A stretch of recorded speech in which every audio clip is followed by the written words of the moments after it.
The triumphs of the roaring 1920s with the tragedies of the stock market crash and the Great Depression. This time period is an interesting time to live in. Everything happened so fast. The first decade during the 20s, life was amazing for most. Families were moving to cities, they grew affluent quickly, unemployment rate was almost zero, America's economy was doing great, and it seemed as if nothing could go wrong. This period in time didn't last very long. On October 24th to October 29th, in 1929, the stock market crash occurred when share prices on the New York Stock Exchange collapsed. The Great Crash was not the sole cause, but it was one of the main causes of the Great Depression, when the nation's economy was crumbling. This was the worst economic downturn in America's history.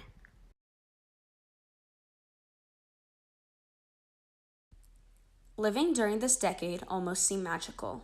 It was truly the decade of change and prosperity in all aspects of life. The role of women during this time period changed a lot.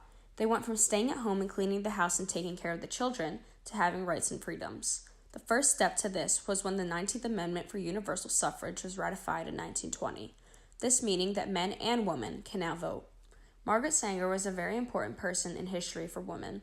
She was the person who popularized the term birth control and opened the first birth control clinic in the United States. She also established organizations that eventually evolved into the Planned Parenthood Federation of America. Planned Parenthood is an organization that is still around today. This changed the lives of so many women because birth control is not just a contraceptive. It now allowed women to have the choice to have children or if they wanted to work or continue their education. It allowed them to have a life of their own versus a life tied to their husbands. Women during this period were stereotyped. Not all, but there were some women who would be referred to as flappers. There were young women who were known for their energetic freedom, embracing a lifestyle viewed by many at the time as outrageous and immoral. They wore short dresses or skirts, had bobbed hair, listened to jazz, and acted the exact opposite of how women were supposed to be. The majority of people were living the same way. Therefore, the birth of mass culture began. Americans during this time were wealthy and had extra money to spend. They spent their extra money on things like clothes, home appliances like refrigerators, and radios. The new invention of the radio was an extremely popular form of entertainment, and more families bought them. People also went to the movies, which were also just created then, but the most popular consumer good was the automobile, the Ford Model T. The car became so popular that at the beginning of the decade it was a luxury, but by the end it was a necessity. This time period was also known as the Jazz Age. All people wanted to do was dance the Charleston, the Black Bottom,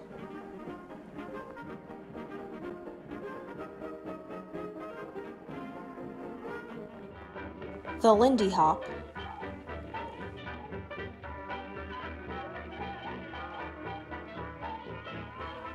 and more.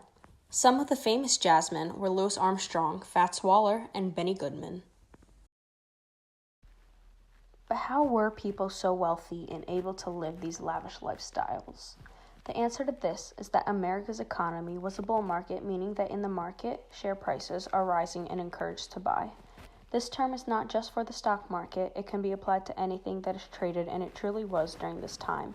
Because people were buying so many stocks, many of the people bought them on margin or borrowed money from a broker to purchase stocks. The problem with this is that people used the money from the loan to invest in more things than they could buy with their available cash. This eventually led to the great stock market crash of 1929.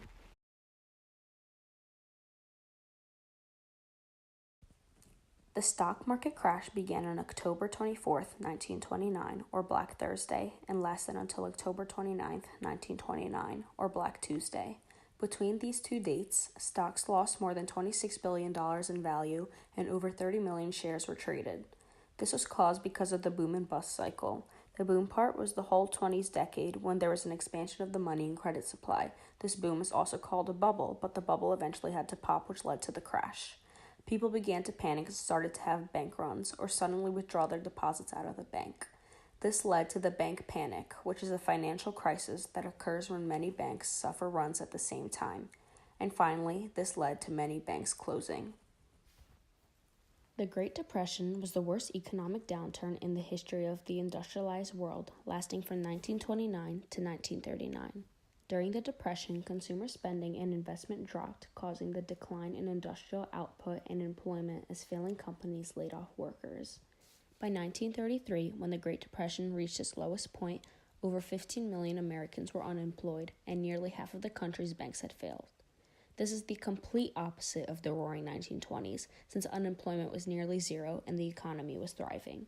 Now farmers couldn't afford to harvest their crops, so they were forced to leave them to rot in the fields, while people elsewhere starved. The farming situation was not helped either by the Dust Bowl, which was when there were dust storms because of the drought and unsuitable farming practice, so crops died and farmers couldn't farm. Many people ended up being homeless and had to move to towns known as Hoovervilles, which were shanty towns that were built by the homeless during the Depression. They were named after the President Herbert Hoover, since many believe that he was much to blame for it. The Depression eventually ended with the help of FDR and because of the start of World War II. It was a rough period to live in, and many of the people who survived the Depression still don't trust the banking system to this day. As wonderful of a time the 1920s were to live in, living that type of way was not worth all the suffering that people had to go through during the Depression.